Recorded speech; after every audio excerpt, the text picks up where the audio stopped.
குடியரசு தினத்தை பற்றி பேச வந்துள்ளார் எம் மாணவி சாரணாஸ்ரீ.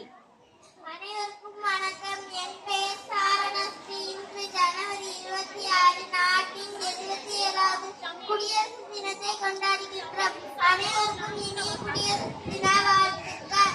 எண்ணங்களின் சுதந்திரமும் நினைவுகளின் வரலாறும் நிறைந்திருக்கும் இத்தருணத்தில் கைவண்ணை உன்னை வழங்குகின்றேன். 1950ஆம் ஆண்டு ஜனவரி 26ஆம் நாளன்று தான் நமது பாரதம் குடியரசு நாடாகிறது. இந்த நாளில் நம் நாட்டின் சுதந்திரத்திற்காக போராடிய மகாத்மா காந்தி, நேரு, சர்தார் வல்லபாய் படேல், பகத்சிங் போன்ற தியாக தலைவர்களை நாம் நினைவு கூற வேண்டும். அவர்களின் தியாகத்தால் தான் இன்று நாம் சுதந்திர காற்றை சுவாசிக்கின்றோம்.